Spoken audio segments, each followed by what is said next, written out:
pertussis y difteria. Vamos a empezar hablando de la tosferina o pertussis. Va a ser una infección respiratoria que va a ser causada por la bacteria Bordetella pertussis, que va a ser el principal agente. Va a ser muy grave en recién nacidos y también en lactantes menores de 2 meses. Como agentes tenemos al cocobacilo gram negativo, que va a ser un aerobio estricto, encapsulado y de crecimiento lento. El reservorio va a ser en el ser humano y la transmisión va a ser a través de la vía aérea. La capacidad de contagio va a ser elevada de un 80 hasta un 100%, y esto va a aumentar la mortalidad y también la morbilidad. En cuanto a la epidemiología, existen diferentes estudios de seroprevalencia que han demostrado una amplia circulación de pertussis en todo el mundo, y la infección endémica va a ser un patrón cíclico y van a haber picos cada de 2 a 5 años. En las lactantes menores de 6 meses va a aumentar la mortalidad y también van a aumentar las complicaciones, y en los adolescentes y adultos van a actuar como reservorio de la infección. En el 2022 la incidencia era de 0.04% por cada 100.000 habitantes y había una mayor mortalidad en menores de 1 año.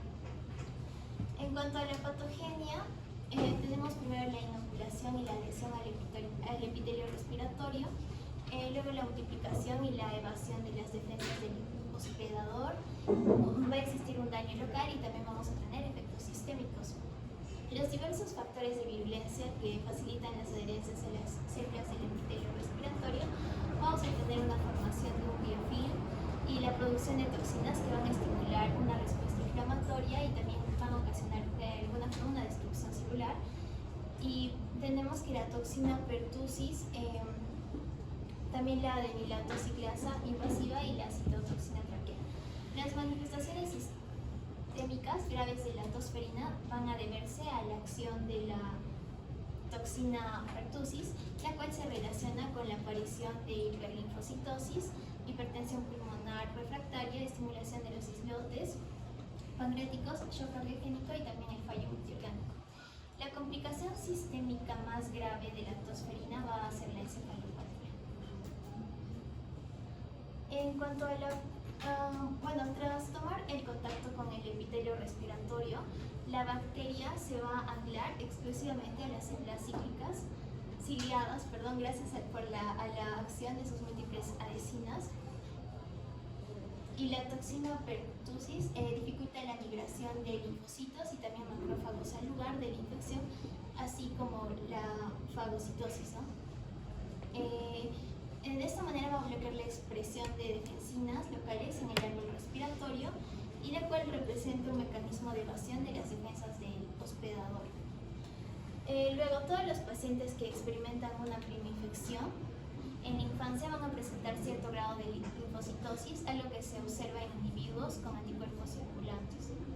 Ahora, el daño local es producto de la acción de diversos factores de virulencia, y el efecto sistémico más relevante que tiene la infección por la Bordetella pertussis, virtualmente el único de importancia, ya que no se produce nunca una bacteriemia encima.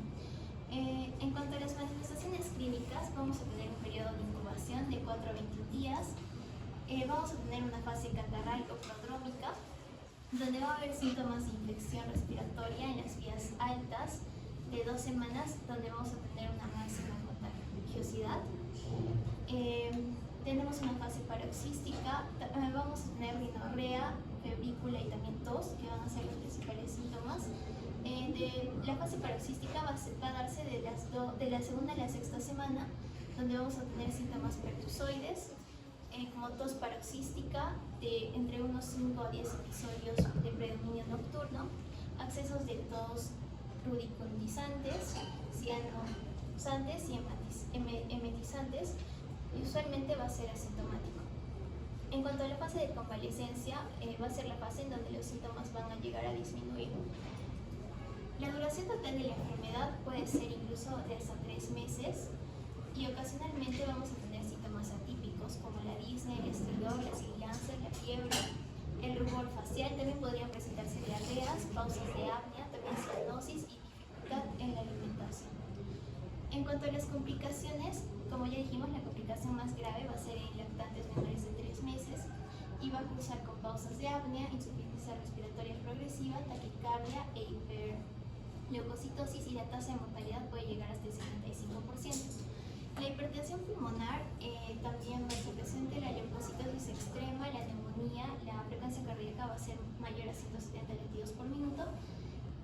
Antes del ingreso a UCI, a la unidad de cuidados intensivos pediátricos y los factores asociados a mortalidad.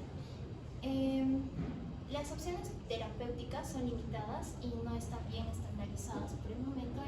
Hay ciertos estudios que señalan posibles beneficios de técnicas en cuanto a la neuromodulación urgente, como sin soporte vital extracorpóreo, y otras complicaciones que podrían ser una deshidratación secundaria a la anorexia y también a los vómitos, convulsiones y encefalopatía.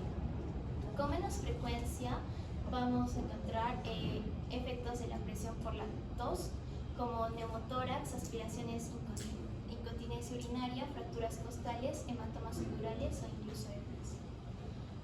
Para el diagnóstico, el reto diagnóstico va a ser debido a que los síntomas son inespecíficos en esta enfermedad y son compatibles con una infección de las vías aéreas superiores. El diagnóstico se consigue frecuentemente en un periodo de ventana que es de 21 días y debe sospecharse en cualquier paciente de cualquier edad que tenga tos de más de 14 días, ¿no?, de duración, y la persistencia de los síntomas sea mayor a 2 semanas. Eso es debido. Los niños con tos aguda menor a 4 meses deberían considerarse como tos ferina, más en presencia si hay vómitos posttusígenos y en presencia de accesos de tos y también gallo inspiratorio. Para el diagnóstico diferencial, otras especies de bordetela tenemos a la parapertusis, la bronchiséptica, el MESI, que pueden causar cuadros de tos paroxística y generalmente suelen ser más leves. Otras infecciones bacterianas son producidas por el Plasmodium pneumoniae, la clamidia o el Mycobacterium tuberculosis. Y en la infección por clamidia, en la radiografía, lo que vamos a encontrar va a ser un patrón difuso bilateral con atropamiento de aire. También en las condiciones no infecciosas tenemos la aspiración de un cuerpo extraño, como podemos ver asma con mala respuesta al tratamiento, una rinitis alérgica, una sinusitis o un reflujo gastroesofágico, incluso una fibrosis. En las indicaciones de ingreso hospitalario tenemos que tener en cuenta ciertas cosas, como que va a darse en lactantes menores de 4 a 6 meses, va a haber dificultad respiratoria, neumonía antelactasia, crisis de cianosis, que los leucocitos sean mayores a 20.000, shock cardiogénico, convulsiones, encefalopatía y alteración del sensor. En cuanto a los criterios del alta, tenemos padres con capacidad y competencia para los cuidados que requiera el paciente, la ausencia de hipoxia y o bradicardia durante los episodios de tos y una alimentación adecuada. Para el tratamiento, existe un aumento progresivo en la incidencia de aparición de las cepas de bordetella pertussis y el tratamiento antibiótico es de particular importancia en lactantes menores de 6 meses, ¿no?, por el resto de las complicaciones que existen. En cuanto a los antibióticos, tenemos la citromicina, la eritromicina y la eritromicina. A los menores de 1 mes, el tratamiento en cuanto a la citromicina va a ser un tratamiento de elección, 10 miligramos por kilo por día vía oral en una dosis por 5 días. La eritromicina es no recomendada y la claritromicina tampoco se recomienda por los datos de seguridad. Y la eritromicina, que está asociada con estenosis hipertrófica del píloro. De 1 a 5 meses tenemos la citromicina, la eritromicina y la claritromicina, que ya sí se pueden dar. En adolescentes y adultos, al día es el primer día de 500 miligramos por día y entre los días 2 y 5 la dosis se disminuye a 250 miligramos por día. En cuanto a la vacunación, se estima que la vacunación ha ayudado a prevenir hasta el 78% de la mortalidad asociada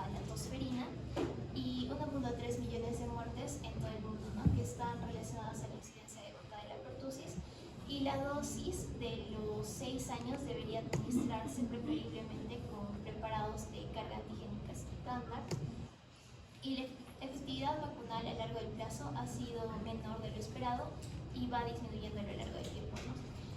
Las estrategias eficientes, tenemos la vacunación de la mujer embarazada, esto a partir de la semana 27 de gestación. Y el tiempo recomendado para la vacunación va a oscilar entre la semana 27 y la 36 de gestación. En cuanto a la profilaxis post-exposición, es necesario explicar el papel de la antibiótico-terapia e iniciarlo en pacientes con sospecha o confirmación de la tosferina en los 21 días, ¿no?, desde el inicio de los síntomas. Y esta medida puede prevenir o también limitar la transmisión secundaria de la enfermedad, aunque no existe suficiente evidencia sobre esto. Y el tiempo de incubación medio de la aorta de la pertusis es de 7 a 10 días, con un rango de 6 a 20 días. Pasados los 21 días, los pacientes no deberían ser contagiosos. Bueno, en cuanto a la sospecha clínica de tosferina, tenemos pacientes con mayor o igual a uno de los siguientes síntomas en mayor o igual a 2 semanas: tos y tos paroxística, gallo respiratorio, vómitos postoxígenos, apnea en lactantes. Tenemos que valorar el ingreso en los lactantes menores de 4 a 6 meses que tengan dificultad respiratoria, neumonía, crisis de cianosis, dificultades para la alimentación, como ya dijimos, la leucocitosis, el shock cardiogénico y las convulsiones, ¿no? También el estudio de contactos, el contacto estrecho con caso confirmado del presente que sea menor a 21 días, la evolución de los síntomas, la profilaxis con los antibióticos, las pautas y las dosis recomendadas. La eritromicina se debe considerar en embarazadas desde el tercer trimestre, y la exclusión de ambientes sociosanitarios y educativos también durante 48 horas desde el comienzo de la antibiótico-terapia o 21 días desde el inicio de los síntomas. Continuando con la exposición, vamos a tocar el tema de difteria. Bueno, principalmente hay que saber de que la difteria es una enfermedad infecciosa y transmisible. Principalmente se va a dar por lo que es el Corynebacterium diphtheriae, y en este caso es un bacilo gram positivo, el cual la enfermedad va a estar caracterizada por una inflamación de las membranas. Esta principalmente hay 2 tipos, tanto sea la de vía respiratoria alta y también hay cutánea. Pero en este caso vamos a hablar un poco más de lo que es a nivel respiratorio, y esto habitualmente se va a presentar en la faringe. Lo que va a generar es producir una necrosis de la mucosa, y esto va a generar de que en el momento el paciente presente dificultad respiratoria, y esto llega a complicaciones posteriores, que más que todo es a nivel cardíaco, ¿no? Y también afecta lo que son los nervios periféricos. Ahora, la toxina es el factor patogénico principal, y la producción de esta es mediada principalmente por un bacteriófago. Dentro de la epidemiología tenemos este cuadro, el mapa, perdón, que a nivel de todas las áreas del mundo, la zona de Asia es la que está principalmente con más casos reportados, y también hay que tener en cuenta de que dentro de América, los países con incidencia de contagios hay también en Bolivia, Brasil, Colombia, República Dominicana, Ecuador. Pero aquí tenemos un cuadro que es desde el 2006 hasta el 2015. En este cuadro, por ejemplo, principalmente el mayor interés es entre Brasil, que también se ha reportado en Brasil y en Venezuela, y también uno en Perú. En este cuadro, si nos observamos en la tabla de lo que es en Perú, en el 2013 hubo un caso, pero también hay que recordar que en este caso el 2020 hubo un reporte de un caso con difteria de una niña de 5 años, diagnosticada que ingresó el 27 de octubre del 2020, el cual también por problemas a nivel al transcurso de los días, al 5.º día falleció por un problema cardíaco, ¿no? Que principalmente esto se asocia, su mayor complicación es a nivel cardíaco. Ahora, dentro de esto vemos, por ejemplo, de cómo se va a desencadenar esta cadena epidemiológica de la difteria. Principalmente el reservorio es el hombre, ¿no? En este caso, la puerta de salida va a ser mediante microgotas al toser o estornudar, y esta va a generar de que la transmisión sea de 2 vías, sea directa por contacto de secreciones, y otra a nivel por lesiones de un paciente enfermo. ¿Qué quiere decir esto a nivel de la difteria de característica cutánea? No, la puerta de entrada es la vía respiratoria del huésped, y quien va a estar susceptible a es el huésped no inmunizado, ¿no? Dentro de la clínica hay que tener en cuenta la incubación, que esta va a estar presente de 2 a 7 días, pero el pico entre estrés oscila entre los 10 días. Ahora, nosotros cómo reconocer en la forma clínica según la localización de la membrana. Principalmente va a estar en un origen, tomando el origen respiratorio, tenemos a nivel nasal faringo-amigdalina, también tenemos en la forma laringotraqueal, y en la extrarrespiratoria, es decir, en el nivel cutáneo, tenemos a nivel cutáneo, conjuntival y vulvovaginal. Y también puede haber una presentación mixta, ¿no? Todo tiene que ver de acuerdo a la transmisión que se presenta en el reservorio es el humano y la transmisión es vía aérea la principal, ¿no? Ahora, dentro de lo que es la difteria nasal, su comienzo, igual que no se distingue de un resfriado común, usualmente se puede presentar y nosotros a los primeros 3-7 días podemos caracterizarlo por un resfrío, pero en sí cuando se hace el estudio o el examen físico se nota característicamente estas secreciones nasales que va a presentar, o también puede presentarse con fiebre e incluso escasos síntomas generales, ¿no? Bueno, como podemos ver en esta imagen, al momento del examen físico se nota como esta pequeña, una pequeña masa en cual va a estar generalizada, que va a estar a nivel nasofaringeo, y también vamos a encontrar y esto también, como les mencionaba, puede ser a nivel cutáneo en otra zona del cuerpo, ¿no? Es principal revisarlo. Ahora, el comienzo insidioso va a estar con malestar, dolor de garganta y febrícula. Y esto principalmente en 24 horas aparece un exudado de membranas y su extensión es variable, ¿no? Como podemos ver en la imagen. Incluso hasta se puede acompañar y se han reportado casos con adenitis cervical o una tumefacción, ¿no? Cervical importante que es el signo característico del cuello de toro, como se puede observar en la imagen. Dentro del diagnóstico es muy importante, ya que vamos a tener dos pruebas de diagnóstico claros, tanto sea el cultivo o la detección de toxinas. Hay que tener en cuenta de que las manifestaciones nos van a dar síntomas característicos para nosotros hacer el diagnóstico. Dentro del cultivo tenemos que tener en cuenta que debe tenerse una muestra de la garganta o de las fosas nasales, donde usualmente se observe la lesión, ¿no? Ya a nivel mucoso o cutáneo, ¿no?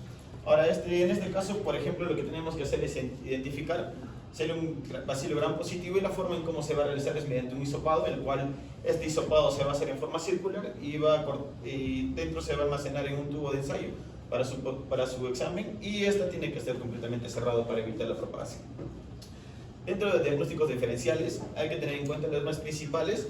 Sería la mononucleosis infecciosa, que esto también va a estar acompañado con los signos y síntomas del paciente, que nos puede confundir como es una fiebre, una faringitis, una adenopatía, incluso la fatiga, perdón. El epiglotis, incluye en este caso es fiebre, dolor de garganta, disfagia, dificultad respiratoria, que es los síntomas más característicos que se pueden presentar. Ahora, una faringitis viral también. ¿Por qué? Porque la infección viral es la causa más común de faringitis, y las etiologías incluyen la influenza, el rinovirus, el virus sincitial respiratorio y el virus del herpes simple. Ahora, dentro del tratamiento hay que tener en cuenta que el tratamiento se va a dar de acuerdo a la clínica del paciente. Como les mencionaba, el periodo para nosotros tener este diagnóstico de una difteria es al pasar los días. En este caso, lo que se recomienda es que si nosotros tenemos esta mínima sospecha, tenemos que iniciar con antibioterapia lo más rápido posible. ¿Para qué? Para que no incluso esperar todavía el resultado de las pruebas de laboratorio. Y la forma en cómo se va a realizar es mediante casos graves, tanto sean adultos y niños hospitalizados. La primera elección de dosis es la penicilina. En este caso se recomienda en niños de 100.000 a 200.000 unidades internacionales kilo día, vía intravenosa, cada 4 horas hasta la estabilización del paciente. Y en caso llegamos a conseguir estabilización del paciente, podemos disminuir incluso hasta 25.000 a 50.000 unidades internacionales kilo día, ¿no? Y vía intramuscular cada 12 horas hasta completar los 14 días.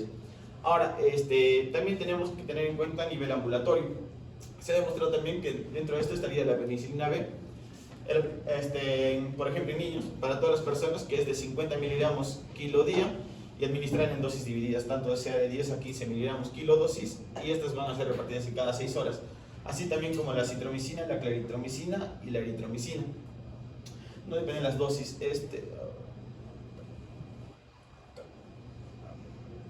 Ya, bueno, en este caso, por ejemplo, este cuadro, más que todo nos va a manejar según los criterios de riesgo que va a presentar en este caso el paciente. Se ha visto el uso de los medicamentos en cuanto a la concentración, es principalmente por cómo se esté dando los signos del paciente. Por ejemplo, en este caso que estamos empezando a faringitis, nasofaringitis, amigdalitis, laringitis o alguna combinación de estos, pues lo que se da es de que no todavía se realiza el uso de la antitoxina diftérica. En este caso, por ejemplo, si nosotros vemos alteración de conciencia, taquimia, cinosis, esto va a ver de acuerdo a los grados que vamos a administrar de la antitoxina. Y nosotros nos percatamos que ya en grados complicados, por ejemplo, cuando ya haya un problema cardíaco o incluso haya retracciones, que el tiraje subcostal al inspirar y también se haga el uso de músculos accesorios, esto va a llegar a una concentración de 80 a 120 unidades internacionales.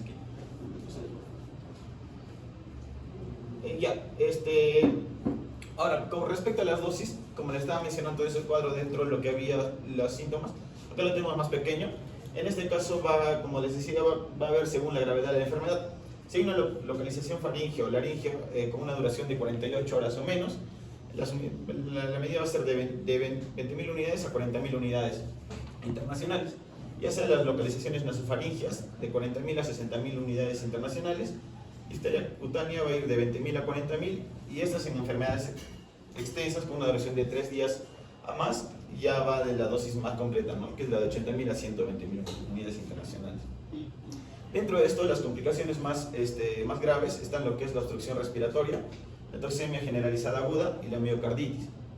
Y también se ha visto también complicaciones neurológicas, por ejemplo, con frecuencia la neuritis. Y complicaciones locales se deben a la extensión de la membrana, y estos incluyen, por ejemplo, la difteria laringia y la aspiración de la membrana, que pueden conducir a una obstrucción respiratoria.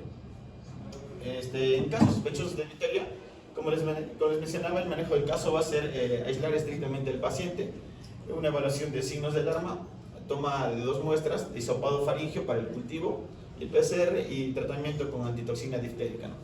Y esto va a ir según la gravedad del cuadro que les mencionaba, y también un tratamiento con antibióticos, ¿no? Y el monitoreo de complicaciones. Ahora, y en este caso nosotros también hay que tener en cuenta del reporte de este caso, porque el último caso ha sido reportado en 2020, entonces, y eso que fue en 2020, pero ya estaba reportado 20 años más atrás que no se presentaba un caso de difteria, ¿no? Y en este caso la identificación es de los miembros de la familia que habitan en una misma área por el mismo tipo de contagio, amigos, parientes y cuidadores que visitan regularmente la casa o donde el paciente vive, y los contactos íntimos sexuales y los compañeros de clase o trabajo que comparten en el mismo espacio físico. Eso sería todo. Gracias.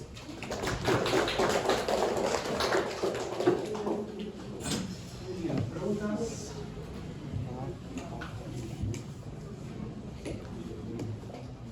A ver, para que quede algo. Esta vez.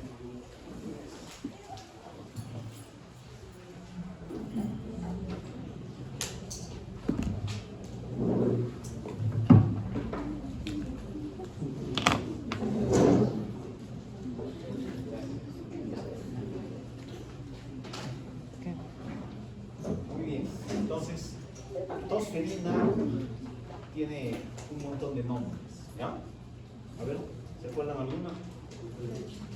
Coqueluche, ¿qué más? Tos convulsiva. ¿Otro?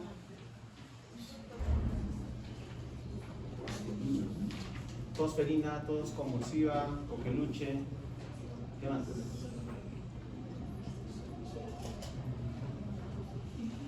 ¿Cuál es el síntoma principal en la tosferina? Pues precisamente la tos, ¿ya? Entonces, por eso se le ha puesto un montón de nombres. Se le dice tos emetizante, tos cianosante, coqueluche, pertusis.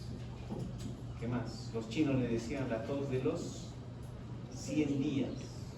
¿Por qué? Porque una persona con tosferina puede estar pues meses tosiendo, ¿ya? pues ustedes han visto que tienen unos periodos, ¿no es cierto? Pero la tos en total, ¿no es cierto? Después de esa parte paroxística, ese periodo paroxístico, va a tener todavía un periodo en el que el paciente va a seguir tosiendo.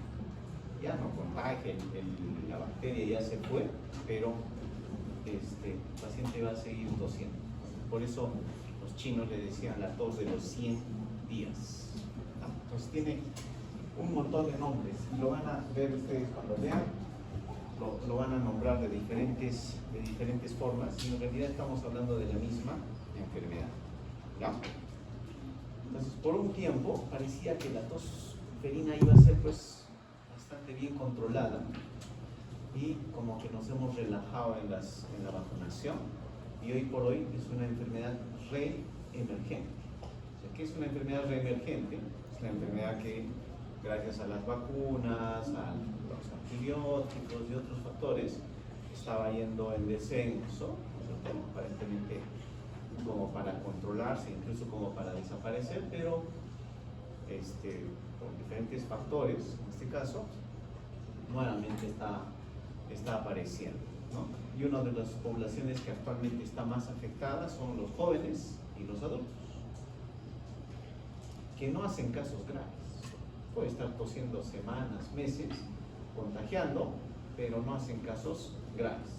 Los que hacen casos graves, y los que tenemos miedo, nosotros cuando vemos una tos así tan exigente, emetizante, cianosa. ¿Por qué dice emetizante? Porque tose y termina vomitando. O tose y el paciente queda pero mal, cianótico, sí, pero mal, ¿no? Entonces, los que van a hacer cuadros severos son los menores de 6 meses. Cuanto más pequeñito, peor va a ser. ¿Ya?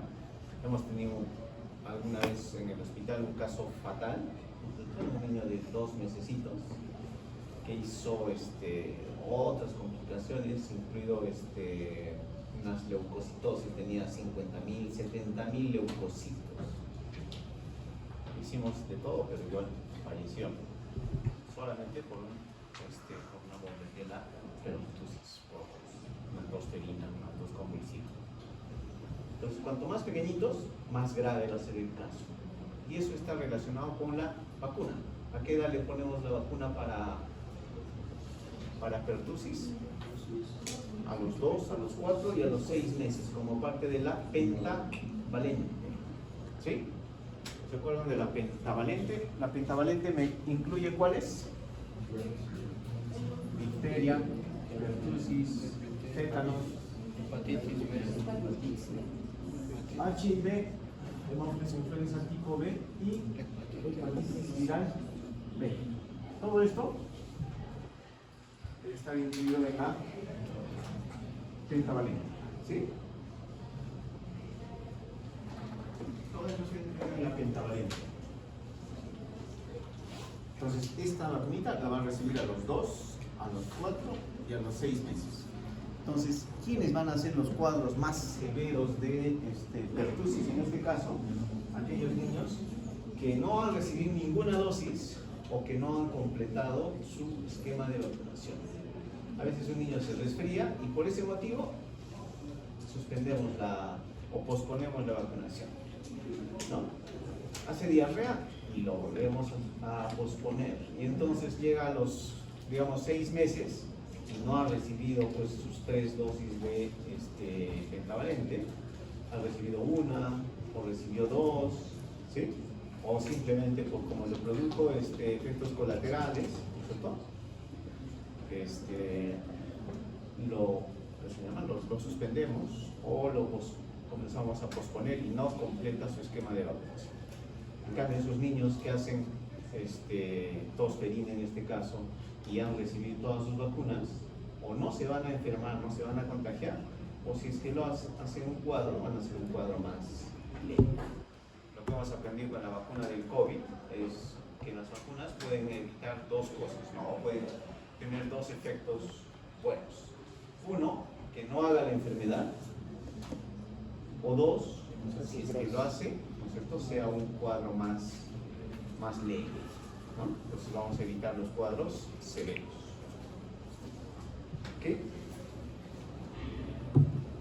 Entonces, hoy por hoy, no, en nuestro país no todavía, pero en algunos lugares se está vacunando a los jóvenes y se está vacunando a los contactos familiares y en especial a la madre, ¿ya? A esa madre embarazada que va a tener un niño que lo puede contagiar y darle un cuadro de coqueluche o de tos convulsiva, pues para ellos está también dirigida la vacuna.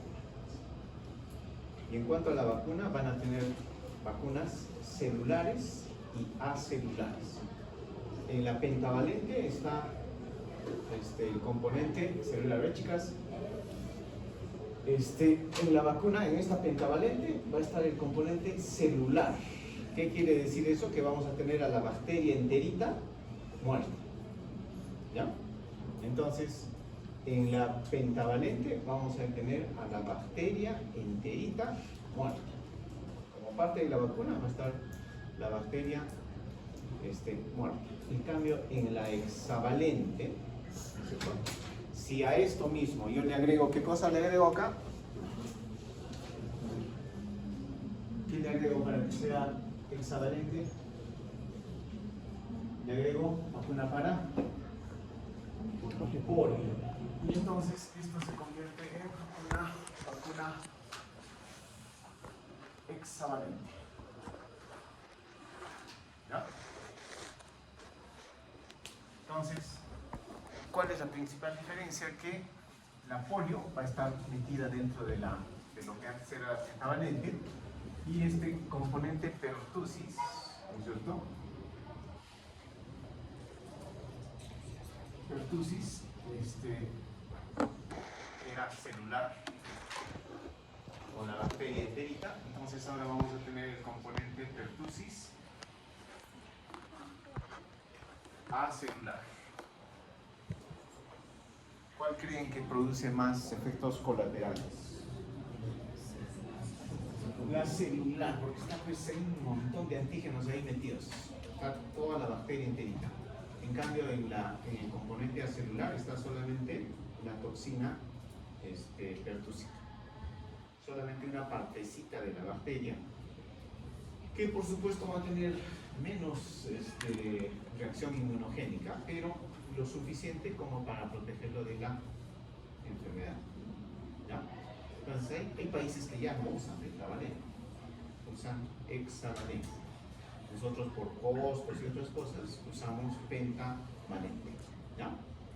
Entonces, y dicho sea de paso, la principal causa de ESAVIS, ¿han escuchado ese término? ¿No?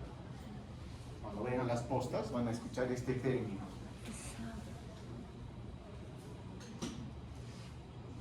ESAVI. Tiene un nombre medio raro, pero así se llama. ESAVI. Efectos supuestamente atribuidos a vacunas e inmunización. ¿Ya? O sea, efecto colateral de la vacuna, ¿cierto? Entonces, ¿sabes? ¿Cuál va a ser el principal efecto? Fiebre, convulsión febril, irritabilidad, dolor, ¿no?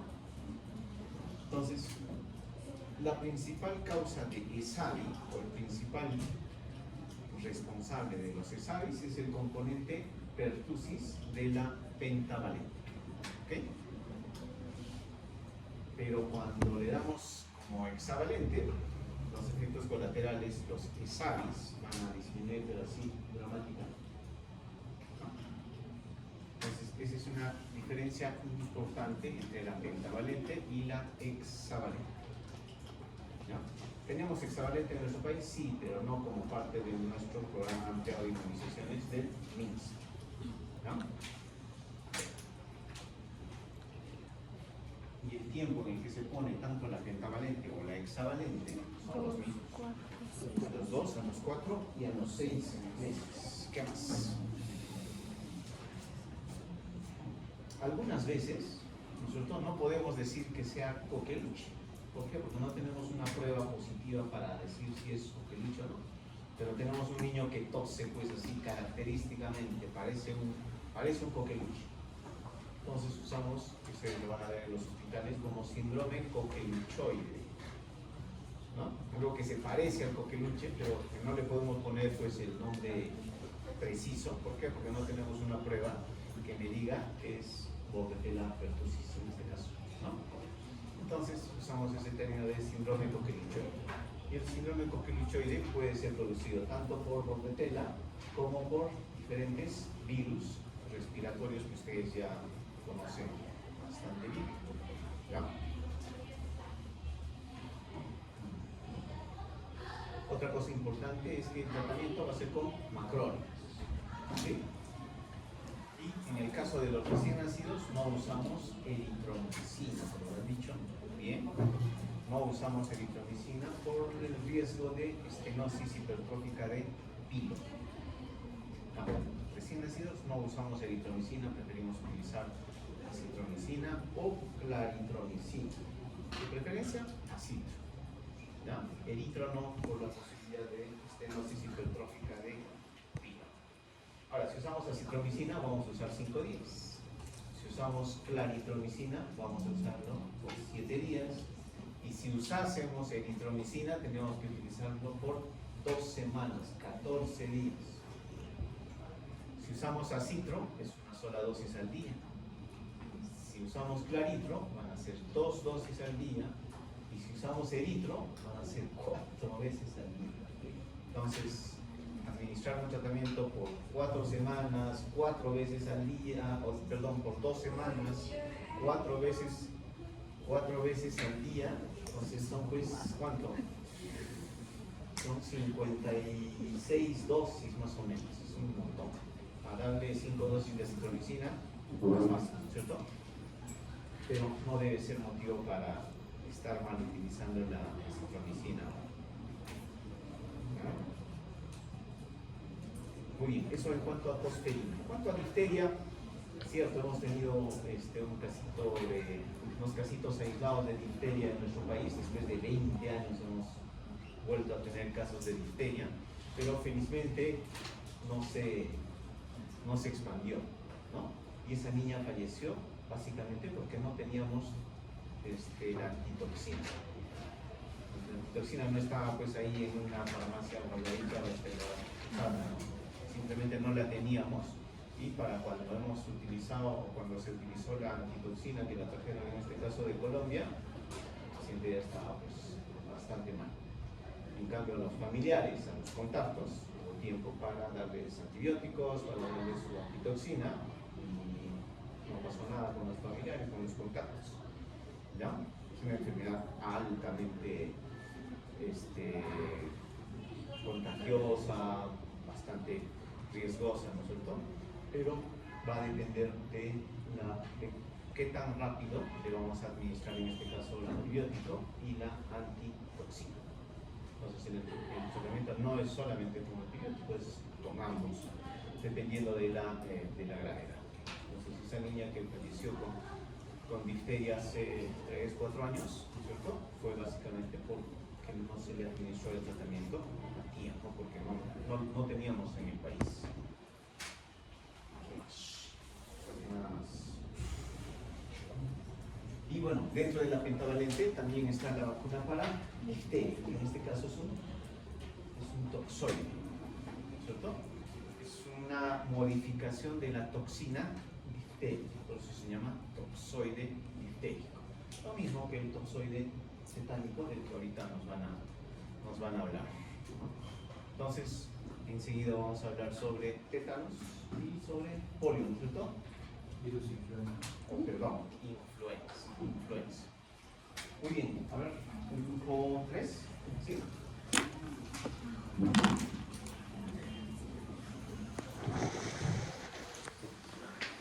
¿Qué se expone?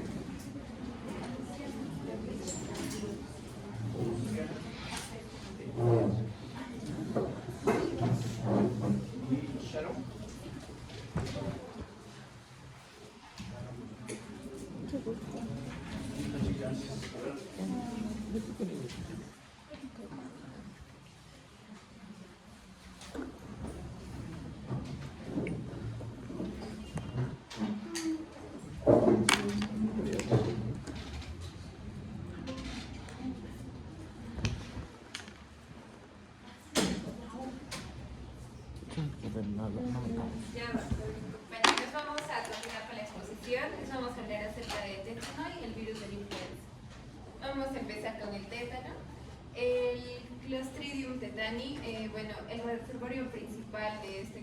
va a ser el tracto intestinal de hombres y algunos animales, como la rata, cobaya, gato, perro, etc. Este se va a transmitir por contacto directo o indirecto. Tenemos que en un 15 a 30% la puerta de entrada pasa inadvertida. Y el periodo de incubación será entre 3 a 21 días, de promedio 8. En cuanto a la etiopatogenia, primero, este es un bacilo largo, fino, bastante móvil, gram positivo y anaerobio estricto. En los cultivos vamos a ver que en la fase terminal va a tener una espora terminal y va a tener la forma de como palillos de tambor. Y bueno, básicamente son dos toxinas que van a entrar en nuestro organismo. La primera es la tetanolicina, que es la que evita que el oxígeno llegue a los tejidos dañados, y la tetanoespasmina, que es la exotoxina proteica neurótropa. Esta se va a fijar al sistema nervioso central por vía de los troncos nerviosos centrípetos. Esta neurona penetra la neurona motora periférica a través del axón, y esta llega al sistema nervioso central en sentido retrógrado. ¿Cuál es la función de la exotoxina? Pues bloquea los transmisores inhibidores de la motoneurona. Entonces esto hace que esté en un estado permanente de activación motora, y lo cual se va a desencadenar que hay una contractura y espasmo muscular en el paciente. Bueno, en cuanto al cuadro clínico, tenemos que cuando es generalizado van a haber calambres, una risa sardónica, trismo, irritabilidad, salivación, transpiración, opistótonos, pleurostótonos y también sudoración. Cuando es localizado va a estar limitado a los músculos circundantes a la infección. Cuando es cefálico, una infección en la cabeza, y en los neonatos usualmente es por contaminación del cordón umbilical. En cuanto al diagnóstico, vamos a tener que es clínico y no requiere de alguna prueba laboratorial para confirmar el diagnóstico. En cuanto a la OMS, nos menciona que el tétano natal confirmado va a ser cuando un lactante puede succionar y también llora los primeros 2 días de vida, pero a partir del 3º al 28 se va a volver rígido o tiene espasmos. Y en cuanto al tétanos no neonatal, bueno, vamos a tener al menos uno de los siguientes signos, que es el espasmo sostenido de los músculos faciales, como es la risa sardónica, y las contracciones musculares dolorosas. En cuanto al tratamiento, la OMS menciona que esta es una emergencia médica, lo cual va a requerir de una atención hospitalaria. La hospitalización puede ser de 3 a 4 semanas. En cuanto al tratamiento de sostén, vamos a ver que si es que es severo, vamos a necesitar sedación y también ventilación mecánica. Si esta dura más de 10 días, se sugiere una traqueostomía. También tenemos que tratar inmediatamente con inmunoglobulinas humanas antitetánicas. En el recién nacido, niños y adultos, las dosis va a ser de 500 unidades internacionales, dosis única, inyectadas intramuscularmente en 2 sitios diferentes. Y el tétanos generalizado va a ir en dosis de 3.000 a 6.000 unidades internacionales. También tenemos que curar la herida para evitar para erradicar y controlar la fuente de producción de las toxinas. Y también vamos a tener diferentes fármacos para controlar los espasmos musculares. En cuanto a la sedación y relajación muscular, vamos a usar las benzodiazepinas, y para mejora de los espasmos y los síntomas de disautonomía, sulfato de magnesio. En cuanto a antibióticos, podemos usar el metronidazol en 30 miligramos por kilo día cada 6 horas, o la penicilina sódica, 100.000 unidades por kilo día de 4 a 6 horas. En cuanto a las vacunas, estuvimos hablando de la vacuna pentavalente, la cual es una combinación de vacunas inactivadas. Como mencionó el doctor Raba, esta va a tener diferentes componentes, como es la bordetella pertussis, el toxoide difterico y tetánico, el antígeno de superficie del virus de la hepatitis B y un polisacárido conjugado de la hemofilusia tipo B. Bueno, en cuanto al esquema de vacunación, acá va a haber 3 dosis que tienen que ser administradas antes del año de edad. La edad de inicio es a los 2 meses, después a los 4 y luego a los 6. Y tiene que haber un intervalo de 2 meses entre dosis. En caso de la interrupción, tenemos que completar las 3 dosis de la vacuna y esta vacuna se puede dar hasta los 7 años. También tenemos a la vacuna del toxoide diptotétano pediátrico, que es la APT. Esta básicamente se da cuando, está indicada cuando los niños presentan una reacción adversa a la vacuna pentavalente. Esta va a estar en dosis de 0.5 mililitros y va a tener el mismo esquema, ¿no? 3 dosis y 2 meses entre dosis. Esta también se puede aplicar en refuerzo a niños que también han presentado reacción adversa a las otras vacunas, a la pentavalente, en el esquema de 18 meses y 4 años. Y por último tenemos a la vacuna contra la difteria, pertussis y tétanos, que esta sí se da como refuerzo. El primer refuerzo a los 18 meses y el segundo a los 4 años. Y esta también se puede dar, pero solo hasta los 7 años. Y tenemos a la vacuna del DT contra el adulto. Esto usualmente se da como refuerzo cada 10 años y se da en personas, niños y niñas hasta los 7 desde los 7 en adelante, pero los que sí han recibido su esquema completo de vacunas. La primera dosis es en el primer contacto con el servicio de salud, la segunda a los 2 meses de la primera dosis y la tercera a los 6 meses de la primera dosis.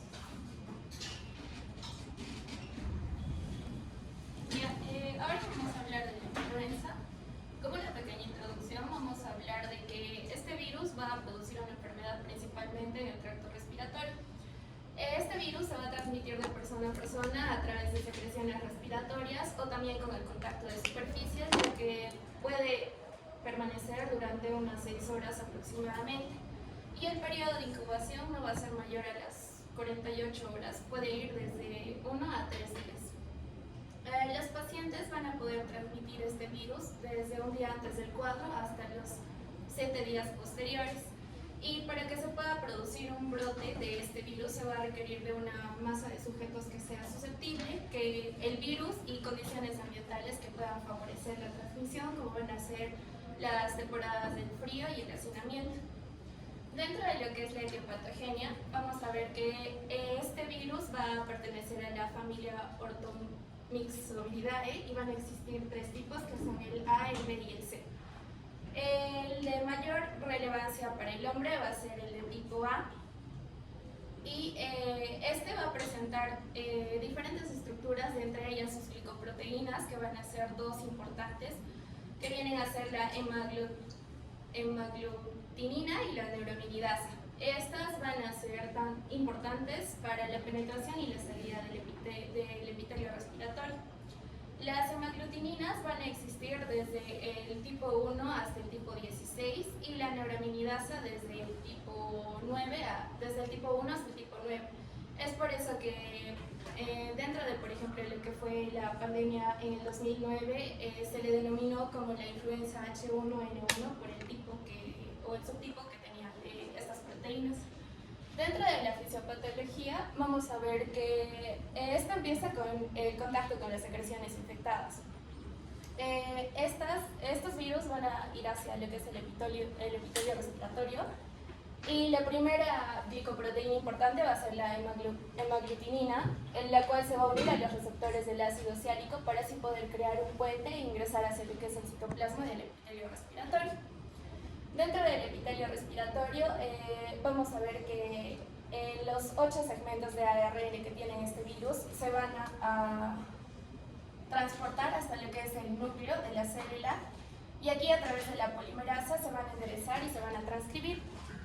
El ribosoma de esta célula se va a encargar de la traducción, es decir, de generar más copias de lo que serían los 8 segmentos del virus y también se va a producir la mayor formación de copias, la mayor formación de envoltura y también de las membranas de envoltura que van a ser la parte externa, ¿no?, del virus. y estas se van a empaquetar a través del aparato de Golgi. La segunda glicoproteína importante, que es la neuraminidasa, va a ser la encargada de tener una puerta de entrada o de salida, de estos virus ya ensamblados hacia las otras células epiteliales para que así puedan producirse en las otras células epiteliales y crezca la carga viral. Dentro de lo que es toda esta fisiopatogenia, suele pasar que a veces la generación de estas copias del ARN, si bien son 8 segmentos, muchas veces estos 8 segmentos no se llegan a ensamblar en un solo virus, sino que, por ejemplo, 2 del mismo tipo se pueden llegar a ensamblar y generan así otro tipo de virus de influenza. Y es por eso que al salir estas no se reconocen como el subtipo de virus que ya entró al sistema y no es reconocido por el sistema inmune. Y por ello la vacuna es anual. Dentro de lo que es el cuadro clínico, es bastante inespecífico, pero vamos a ver que, por ejemplo, estos pacientes llegan a tener una fiebre súbita que generalmente es mayor a los 38 grados centígrados. Respecto a la tos, va a ser frecuente, intensa y generalmente seca. También puede haber cefalea, que va a ser intensa. El dolor va a haber dolor muscular, va a haber dolor articular, en garganta y también muchas veces ocular. Y la secreción nasal va a ir acompañada de una nariz congestionada y también de estornudos. También estos pacientes llegan a tener malestar general, que va a ser intenso, y dentro de lo que es el dolor muscular y articular, por así decirlo, prevalece a nivel del dorso, la columna lumbar y las extremidades inferiores. Dentro de lo que es el diagnóstico, va a ser principalmente clínico por el inicio brusco de la fiebre y la tos. Es como que la sensibilidad de este diagnóstico va a variar de acuerdo a la edad de los pacientes. Si van a ser menores de 5 años, la sensibilidad del diagnóstico clínico va a ser de un 50%. En menores de 1 año va a ser menor al 25%. Y en mayores de 5 años ya va a ser más alto, que es del 60 al 80%. Si es que nosotros no tenemos un diagnóstico clínico bien definido, podemos hacer otras pruebas de laboratorio, como ser el test rápido o el test PAC por inmunocromatografía, que va a tener una moderada sensibilidad y tiene una buena especificidad, pero el resultado va a salir de entre unas 48 a 72 horas. También tenemos lo que es la inmunofluorescencia directa, que tiene una mejor sensibilidad, pero el diagnóstico o los resultados van a ser más lentos. Y por último, el RPC, que se da para todos los virus respiratorios en una sola muestra de aspirado nasofaringeo, pero su uso va a estar limitado debido a su costo elevado. Dentro de lo que es el diagnóstico diferencial, vamos a tener 3 patologías importantes, que van a ser la amigdalitis aguda bacteriana o viral. Si bien la clínica va a ser bastante similar, la diferencia va a ir en que la faringe en estos casos va a tener pus y van a haber ganglios submaxilares inflamados. En la neumonía bacteriana no va a haber ardor, no hay ardor traqueal. En estos casos la tos es más productiva, que es un poquito diferente a la de la influenza, que es un poco más seca. Y también la presencia de los crépitos y la desaturación, que van a ser de gran ayuda para su diagnóstico diferencial. Y por último, la influenza de tipo A y B, se dice que la de tipo B va a ser más leve, el cuadro clínico es similar pero es más leve. Sin embargo, no es tan importante porque el tratamiento va a ser eficaz para los dos tipos. Por último, en pediatría existen diferentes patologías que van a estar relacionadas a este virus, como son la bronquiolitis, la laringitis obstructiva y la neumonía. Y también muchas veces estos se van a asociar a lo que son la otitis aguda, y en lactantes puede haber incluso convulsiones febriles. Dentro del tratamiento, el tratamiento va a ser principalmente sintomático y lo que se recomienda es el aislamiento para que se evite el contagio, la hidratación, una alimentación liviana y fraccionada y el control de la fiebre, sobre todo en los pacientes pediátricos. Y los consejos serían los antipiréticos por razones necesarias, no se indican antibióticos profilácticos por la persistencia de la fiebre. Y algunos antivirales que se utilizan van a ser los que inhiben a la neuraminidasa, es decir, la salida de este virus hacia las otras células epiteliales respiratorias, que van a ser el oseltamivir y el zanamivir. Generalmente estos antivirales ya van a ser administrados en pacientes que tengan riesgo o alto riesgo. En el caso de los niños va a ser si estos pacientes son menores de 2 años, si tienen asma, si tienen diabetes, una enfermedad pulmonar crónica, si tienen epilepsia, si tienen insuficiencia renal crónica o una enfermedad neuromuscular. Dentro de lo que es la prevención, se habla de la vacuna. La vacuna contiene cepas del virus fraccionado, es una vacuna inactiva, esto quiere decir que contiene al germen muerto pero sin su actividad patogénica. Y estos son obtenidos de cultivos celulares de pollo que van a incluir tanto la cepa para la influenza de tipo A y de tipo B, no la de tipo C y la tipo D. Dentro de la dosis pediátrica va a ser de 0.25 mililitros y la dosis en adultos va a ser de 0.50 mililitros. Dentro del esquema de vacunación vamos a ver que en los niños de 6 a 12 meses se da 2 dosis. La primera va a ser a los 6 meses y la segunda va a ser al mes de la primera dosis, es decir, al 7º mes. Y en el caso de niños menores de 3 años, la primera va a ser al año y la segunda va a ser a los 2 años. Cuando el paciente tiene de 3 años a más, se da una dosis de adulto, que vienen a ser los 0.50 mililitros y de manera anual. La vía y el sitio de administración va a ser intramuscular. En los menores de 2 años se va a dar en el vasto externo lateral, anterolateral del muslo, y en los mayores de 2 años se da en el músculo deltoides, que va a ser en la cara lateral externa, en el tercio superior del brazo. Van a haber algunos efectos adversos, tanto locales como sistémicos. Dentro de los locales vamos a tener, ¿no?, el dolor, el enrojecimiento, el edema y la induración en el área de la vacunación. Y dentro de los sistémicos incluso puede haber una alza térmica, puede haber malestar general y mialgias que no van a sobrepasar el tercer día. Eso sería todo.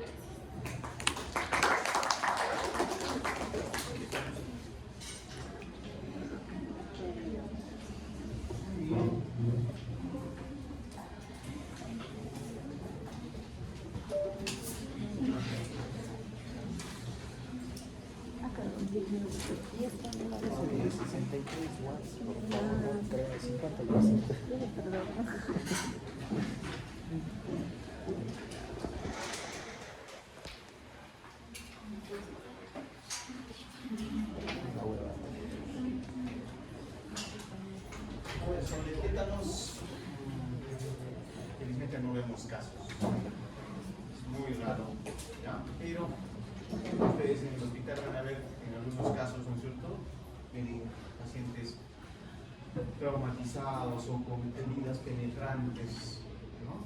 Entonces esa es la profilaxis en ese caso. El paciente tiene que recibir tanto la toxina como la antitoxina, ¿no? El toxoide tetánico y la inmunoglobulina, ¿sí? Ambas cosas. A ver, ustedes van a ver en las vacunas esto. En el caso de la DPT, ¿sí?, van a tener acá ¿sí? Otras veces van a tener así.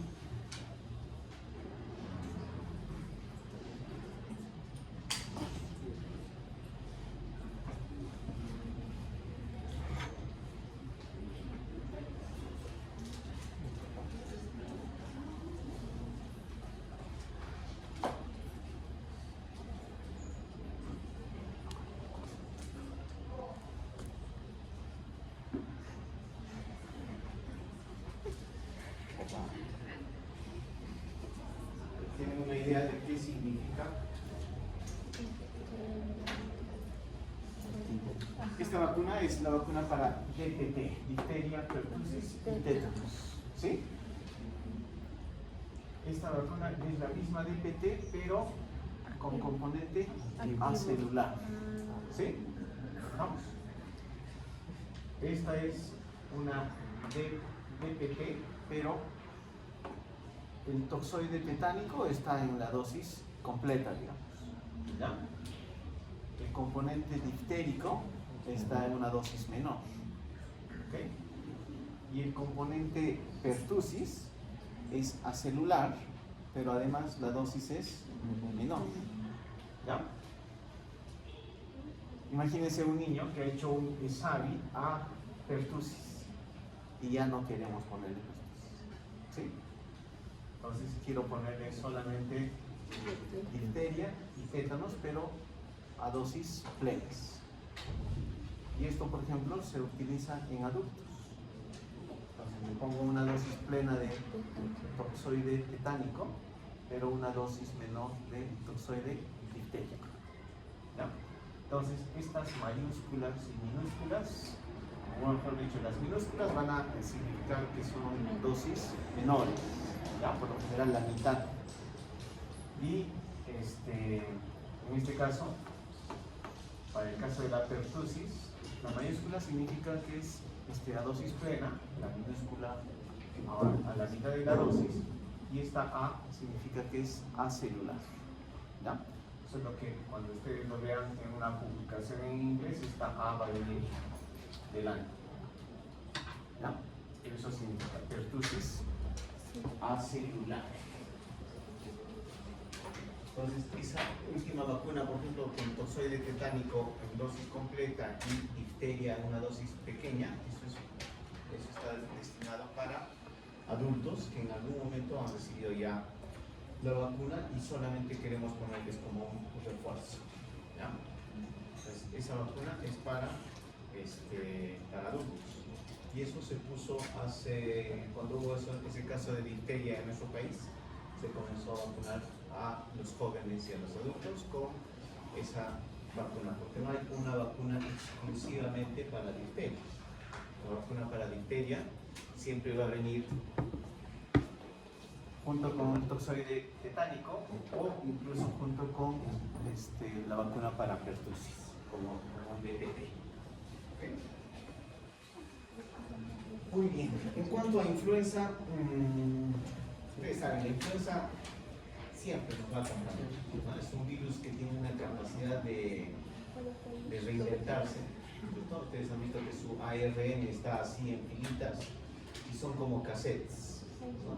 Que se van combinando, y cuando sufre una combinación así nueva, ¿no es cierto?, va a surgir pues una nueva pandemia, ¿no?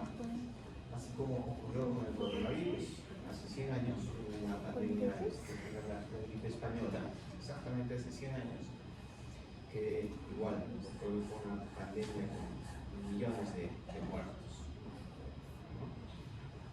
Y hoy por hoy lo que tenemos circulando es influenza A e influenza B. Influenza C existe, sí, pero normalmente no produce enfermedad en los humanos. Y entonces lo que actualmente está circulando dentro de lo que es el virus influenza, que no es lo mismo que Haemophilus influenza, ¿ya? Entonces, dentro de lo que es el virus influenza o influenza virus, entonces tenemos influenza A e influenza B. ¿Sí? Influenza A, lo que tenemos actualmente es lo que quedó: H1, N1 y H3N2. Los dos se han convertido ya en influencias estacionales, ¿sí? Entonces, hay periodos en los que van a aumentar